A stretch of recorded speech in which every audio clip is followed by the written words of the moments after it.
Hello and welcome to Surrealism, an invitation to weirdness. Yeah, that's right. We get weird in art class sometimes.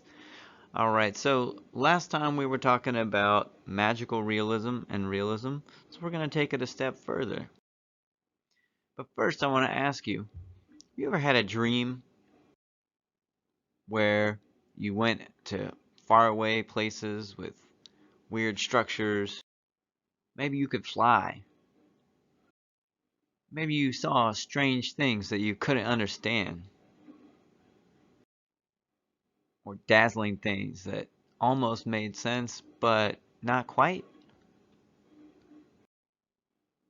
And then later you tried to explain it to somebody, and it just didn't make any sense. Well, then, you have experienced some of what surrealism is all about. What is surrealism? Well, it is an art movement from the 1920s through the 1950s. So it had its most popular time for about 30 years, and it started about 100 years ago, 1920.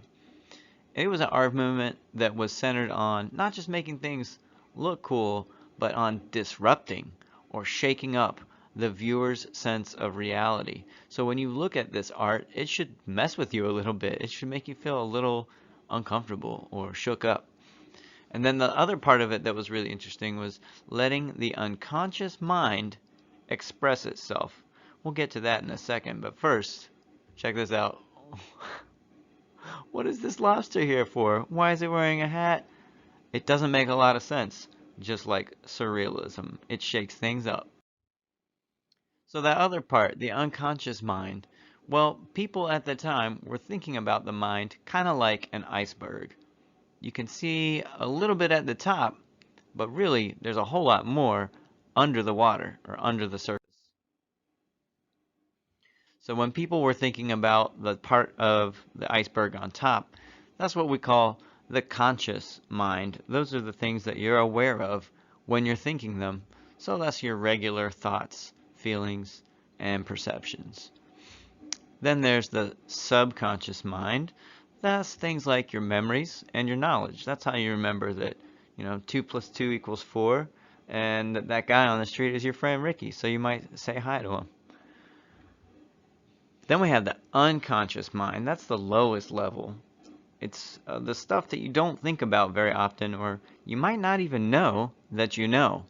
That's stuff like your dreams, your fears, and your wishes. Things you might not tell everybody about. Well, the artists who were into surrealism, they wanted to unlock the unconscious part of the mind. And they thought that was the key to imagination, right? They would use their dreams or things that they weren't sure they were even thinking about, right, in their artwork. So there were a lot of people who did art in the Surrealist movement, but there are two artists I want to talk about today. The first one here on the left, Salvador Dali. He was one of the starters of this movement, and he became probably the most famous surrealist. And then another one here is Roberto Matta, and he came around towards the end of it. Most of his work got famous in the 50s. And they were both from Spanish-speaking countries, but they both actually spoke several languages. So Salvador Dali was from Spain, and Roberto Matta was from Chile. We'll learn more about them in just a second. So let's go back to this picture. This picture is called The Persistence of Memory. I want you to just look at it for a second. It's like a landscape. That looks real. And some of the other things look real, but clocks should not look like that. They're soft, and they shouldn't be. Yeah, that's because Salvador Dali was not afraid to get weird. That was his whole thing, was he wanted to make things as weird as he could. But he also wanted his pictures to look kind of real. He had the realism in surrealism. And honestly, this is probably the most famous picture of the whole movement. When you say surrealism, this is what most people think of first, is these soft clocks. So his other pictures, they often had landscapes, and they had a whole hodgepodge, a mixture of different ideas, things from his dreams, things that were nagging him in his mind. Here's just a collection of stuff in his mind. This is one of his dreamscapes. Sometimes he would create illusions in his work too. If you look at this sunset and these big rocks on the sides, it looks like an egg, right? That just got cracked open. So Salvador Dali, he did a lot of work, and it wasn't just paintings, sculptures, films, all sorts of things. And if you keep studying art in middle school, high school, as you get older, you'll hear about him again and again and again. He's very famous. But the next guy I want to talk about is Roberto Matta. That's his picture on the right hand.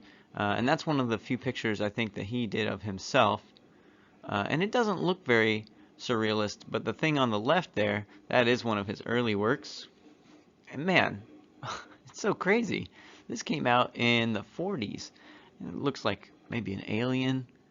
Is he playing a piano? Is he, hitting the buttons on his control panel? What's going on there? Is he happy? Is he sad? Is he angry? What's going on? I don't know.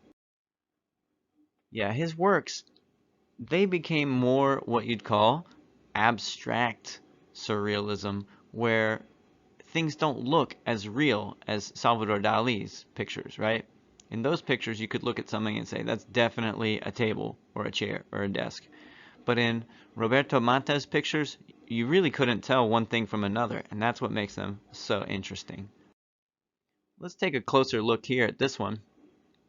This one's very interesting. I see lots of things that look like maybe kind of like people, some things that look like arms and hands, but it's so strange because some of them are clear or ghostly looking. Some of them seem to be throwing or waving. It's a lot going on. And if you look at it for a while, you find that something you thought looked like a person is not really a person.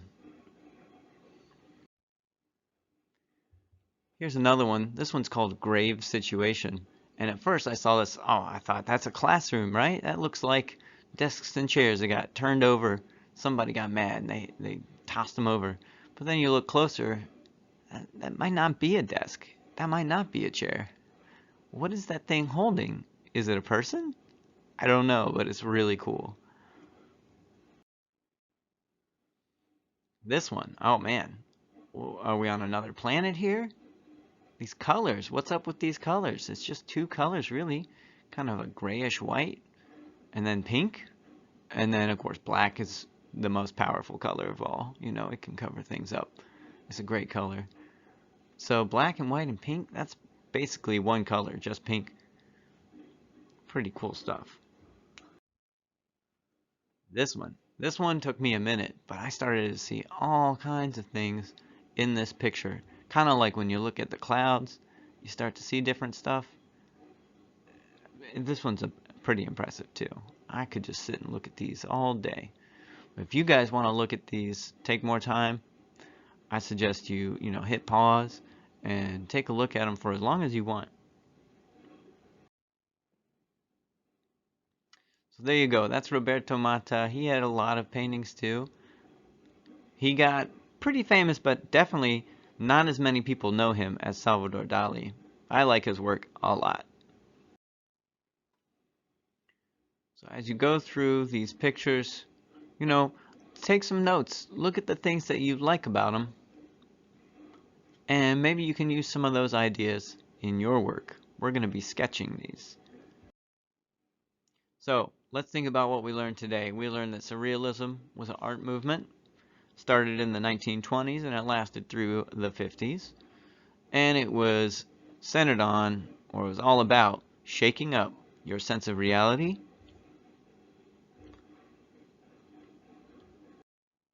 and exploring the unconscious mind, right?